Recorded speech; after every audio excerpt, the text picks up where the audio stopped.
एक बार की बात है, एक प्यारी सी बच्ची रिया अपनी मम्मी अवनी के साथ एक छोटे से घर में रहती थी। रिया बहुत शरारती थी, कभी खिलौने बिखेर देती तो कभी दीवारों पर चित्र बना देती। रिया की शरारतों से अवनी कभी कभी बहुत परेशान हो जाती थी। एक शाम रिया ने पूरे घर में पानी फैला दिया और अवनी थक कर बैठ गई। उन्होंने सोचा, काश मेरे पास एक ऐसा बच्चा होता जो मेरी हर बात मानता, एक AI बच्चा। उसी रात आसमान में एक चमकता हुआ टूटता तारा दिखा। अवनी ने अपनी आंखें बंद की और फिर से वही इच्छा दोहराई। वो नहीं जानती थी कि उसकी इच्छा सच होने वाली थी। अगली सुबह जब अवनी उठी तो रिया अपने बिस्तर पर नहीं थी। बिस्तर पर एक चमकता हुआ छोटा सा रोबोट बच्चा बैठा था। अवनी थोड़ी हैरान हुई पर फिर मुस्कुराई।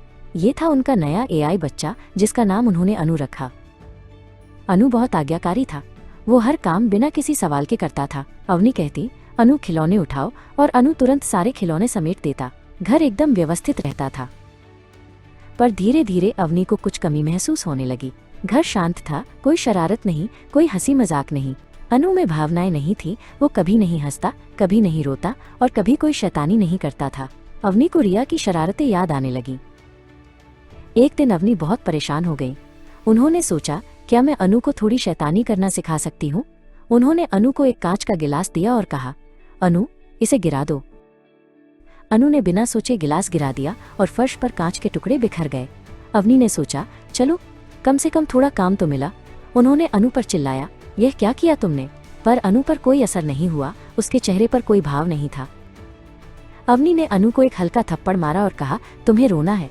अनु ने तुरंत वाई वाई करके रोना शुरू कर दिया, बिल्कुल एक रोबोट की तरह। अवनी ने कहा, चुप हो जाओ और तुरंत कमरे में जाओ। अनु तुरंत चुप होकर कमरे में चला गया। अवनी ने कहा, अरे इधर आओ। अनु तुरंत वापस आ गया। अवनी ने दुख से कहा, तुम्हें नहीं आना था। अवनी की आंखों में आंसू आ गए। उन्होंने सोचा, काश मेरी रिया वापस आ जाए। मुझे उसकी शरारतें भी पसंद हैं। अगली सुबह जब अवनी उठी तो उन्होंने देखा कि रिया अपने बिस्तर पर गहरी नींद में सो रही थी।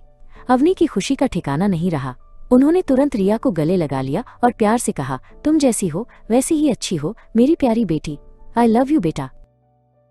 उस दिन से अवनी ने कभी रिया की शरारतों से शिकायत नहीं की। उन्हें समझ आ गया था कि बच्चों की मासूम शरारतें ही तो उनके जीवन को खुशियों और प्यार से भर देती हैं।